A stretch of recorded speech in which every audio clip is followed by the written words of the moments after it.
Hey everyone, welcome back.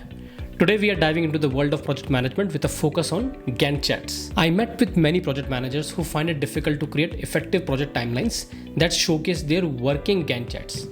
Whether you are planning a complex project or just organizing your task, Gantt charts can be incredibly useful. So let's get started. And yes, watch this video till the end as I have a surprise for you. Before we get into creating Gantt charts, let's look into what is a Gantt chart.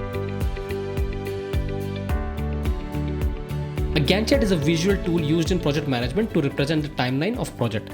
Named after its inventor Henry Gantt, it illustrates the start and finish dates of various elements of a project. It's like a bar chart on steroids. This chart displays tasks on the vertical axis and time on the horizontal axis. Each task is represented by a bar with the length of the bar showing the duration of the task. I know that there is no need to explain what Gantt chart is because you are aware of it and you are here just to understand what's the best way to creating it. But before we actually create a Gantt chart, let's first understand why Gantt charts are so useful.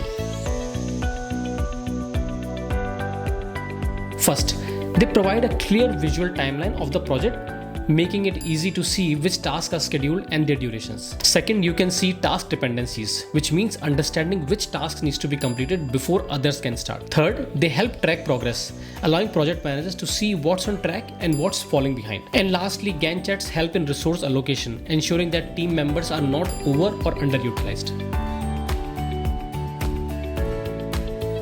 Creating a Gantt chart might sound complex, but it's quite straightforward. Let's break it down into simple steps. First, list all the tasks that needs to be completed for the project. For example, if you're planning a product launch, tasks might include market research, product development, marketing plan, product testing, launch event planning, and the product launch. Next, estimate how long each task will take. This doesn't need to be perfect, but should be as accurate as possible. Say in our case, the estimation is market research may take 2 weeks, product development 4 weeks, marketing plan may take 3 weeks, product testing will take 2 weeks, product launch planning will take 1 week, and the product launch is going to take 1 week. Now finalize the start date of the first task. In our example, we are going to start market research say on 10th of June. Then identify which tasks depend on the completion of others.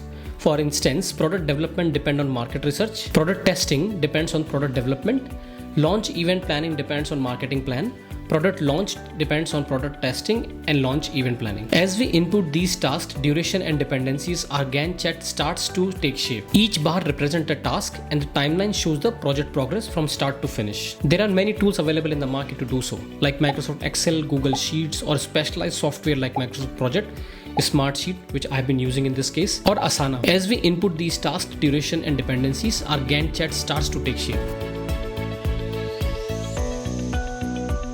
To wrap up, here are some tips for using Gantt charts effectively. Keep it updated. Regularly update your charts to reflect the current status of tasks. Be realistic. Set realistic time frames and deadlines. Communication. Ensure your team understands how to read and use the Gantt chart. And review regularly. Hold regular reviews to track progress and adjust as needed.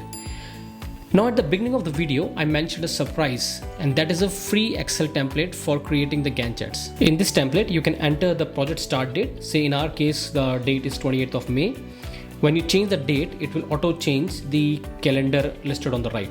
So if I change from 28th of May to 10th of June, it will auto change all the dates accordingly. Then enter the project name. After that, add all your activities in the column C, who these activities are assigned to, what are the start date and end date for these tasks.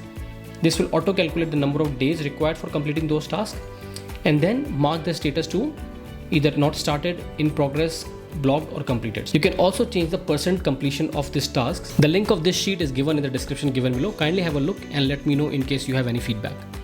So that's it for today's video on Gantt charts. We hope you found this information helpful. If you have any questions or want to share how you use Gantt charts, drop a comment below. Don't forget to like and subscribe the video and hit the bell icon for more project management tips and tutorials. Thanks for watching and we'll see you next time. Bye-bye.